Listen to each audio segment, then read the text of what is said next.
मैं आपको बताऊंगा 4 ऐसी किताबों के बारे में जिनकी मदद से मैंने न केवल एसएससी और बैंकिंग जैसी परीक्षाओं में बेहतर किया, बल्कि सैकड़ों उपन्यास भी पढ़े जो आप देख सकते हैं। और ये कोई ऐसी वैसी किताब नहीं है, कैम्ब्रिज यूनिवर्सिटी प्रेस से छपती है, स्पेशली भारत जैसे देशों के लिए, जिनकी कुल कीमत 1000 रुपये से भी कम है। इसका मतलब ये किताबें जितनी बेहतर हैं उतनी ज़्यादा सस्ती भी। बहुत ही रोचक और बहुत ही नई जानकारी देने वाला हूँ, इसलिए अंत तक बने रहें तो कुछ सीख कर ही जाएंगे। तो चलिए शुरू करते हैं। बचपन से लेकर आज तक हमको यही बताया गया कि जीवन में कुछ पाना है तो अंग्रेजी तो आनी ही चाहिए। अब जब अंग्रेजी इतनी ज़्यादा ज़रूरी है तो सीखना तो पड़ेगा ही, पर प्रश्न ये आता है कि सीखें कैसे। तो ऐसे में ये 4 किताबें आपकी बहुत ही ज़बरदस्त तरीके से मदद करने वाली हैं। कौन सी हैं ये किताबें और उनको पढ़ना कैसे है, अगर जानना चाहते हैं तो अंत तक मेरे साथ बने रहिए। इसमें से 3 किताबें सेंटेंसेस यानी वाक्यों की कठिनाई को समझने के लिए हैं। ये बहुत ही सस्ती और पतली पतली किताबें हैं जिन्हें पढ़ना बहुत ही आसान है। चौथी किताब है वर्ड मीनिंग और उसके उच्चारण यानी प्रोनाउंसिएशन से संबंधित।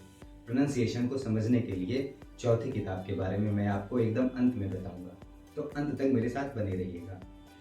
शुरू करने में मैं आपको सबसे पहले पहली किताब के बारे में बताता हूँ, जिसका नाम है इसेंशियल इंग्लिश ग्रामर। यूके के जाने माने इंग्लिश प्रोफेसर रेमंड मर्फी की लिखी पीले कलर की ये किताब आपको जीरो से सिखाना शुरू करती है।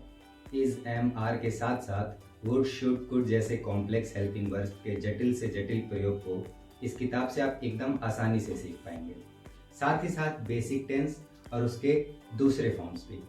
दूसरी किताब है मर्फी की लिखी यह किताब आपको पहली किताब पढ़ने के बाद पढ़नी है, या जिन्हें लगता है कि वे पहली किताब नहीं पढ़ना चाहते या उनकी अंग्रेजी इतनी अच्छी है कि उन्हें इसेंशियल इंग्लिश ग्रामर पढ़ने की आवश्यकता नहीं है, बेसिक टेंसेस और बेसिक ग्रामर सीखने की आवश्यकता नहीं है, वो सीधा दूसरी किताब पर आ सकते हैं।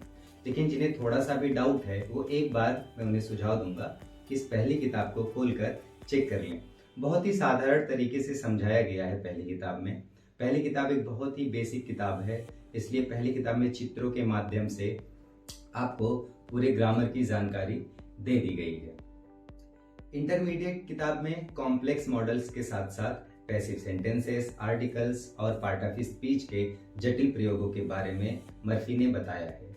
अब आते हैं तीसरी और सबसे ज़रूरी किताब एडवांस इंग्लिश ग्रामर पर।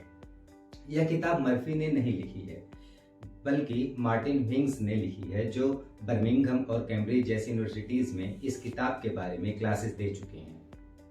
जिन्हें लगता है कि वे अंग्रेजी के तुर्रम खान हैं, वे अब भी पहले की दोनों किताबें जो मर्फी द्वारा लिखी गई हैं, मेरा मतलब है कि इसेंशियल और इंटरमीडिएट किताब को स्किप कर सकते हैं। पर मैं आपको स्किप करने का सुझाव अभी भी नहीं दूंगा, क्योंकि दोनों ही किताब बहुत ही अच्छे मटेरियल से युक्त हैं।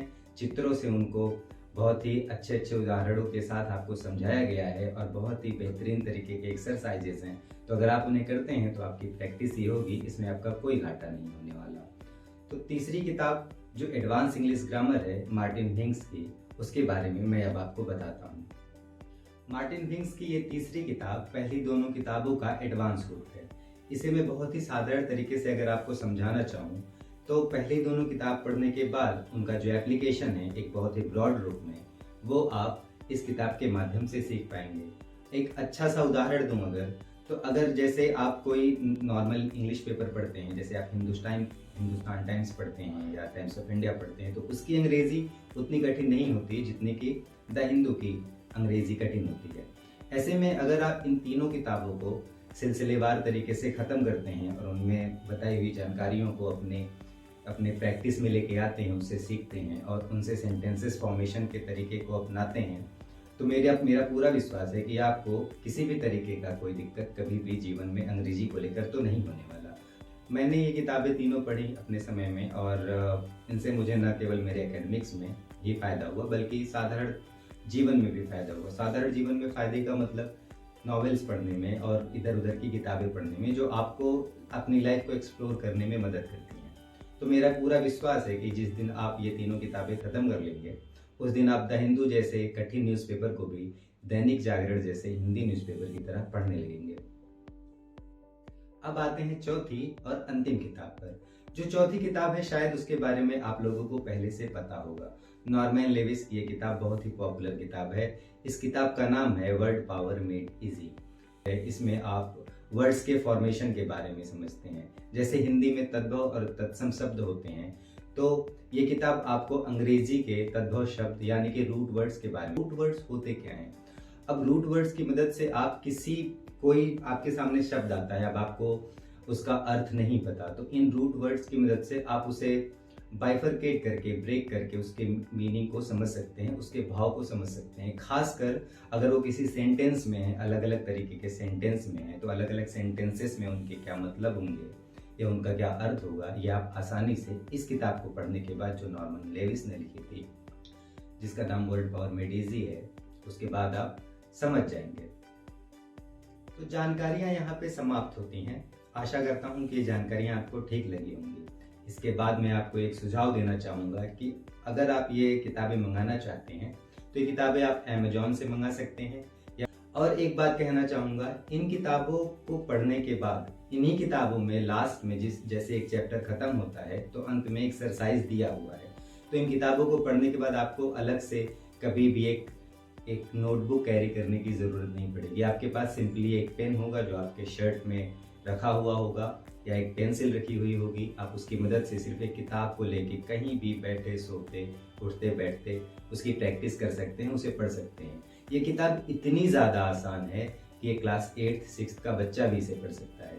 तो मुझे लगता है कि आपको पढ़ने में शायद बिल्कुल भी कठिनाई नहीं होगी। बाकी अगर इन किताबों को कैसे पढ़ा जा सकता है, एक बेहतर तरीके से कैसे पढ़ा जा सकता है, अगर आप ये समझना चाहते हैं और इसके ऊपर कोई ट्यूटोरियल चाहते हैं, तो आप कमेंट बॉक्स में स्पैम कर सकते हैं। स्पैम करने का मतलब जितने ज़्यादा मैसेजेस होंगे मैं उस बारे में सोचूंगा और उस पर एक नई वीडियो बनाने के बारे में विचार करूंगा और आपके लिए लेकर आऊँगा एक नया वीडियो कि इस किताब को कैसे बेहतर तरीके से पढ़ा जा सकता है, इस किताब से मैक्सिमम आउटपुट कैसे निकाला जा सकता है। अगर आपको लगा हो कि मैंने कोई ठीक ठाक जानकारी दी है जो आपके फ़ायदे की है, आपके काम आ सकती है भविष्य में, या आपके एकेडमिक्स में काम आ सकती है, तो आपसे गुजारिश रहेगी कि मेरे चैनल को सब्सक्राइब करें, इस वीडियो को लाइक करें, और अगर कोई ज़रूरतमंद हो, आप इसे एंटरटेनमेंट के तौर पर देखते हो और आपको लगता हो कि इस वीडियो से किसी का फ़ायदा हो सकता है, तो उसे आप इसे फॉरवर्ड कर सकते हैं। आगे इसी तरीके की बहुत ही इंफॉर्मेटिव वीडियोज़ मैं लेकर आने वाला हूँ। ये मेरा नया चैनल है, मैं अभी सीख रहा हूँ। ऐसे में मेरे से कोई त्रुटि हो जाती हो तो उसके लिए मुझे क्षमा करिएगा। इसके अलावा और भी बहुत सारी वीडियोस मैं लेकर आने वाला हूं आपके लिए, इसलिए आपसे गुजारिश है कि मेरे चैनल को सब्सक्राइब करें और इस वीडियो को लाइक करें। शुक्रिया।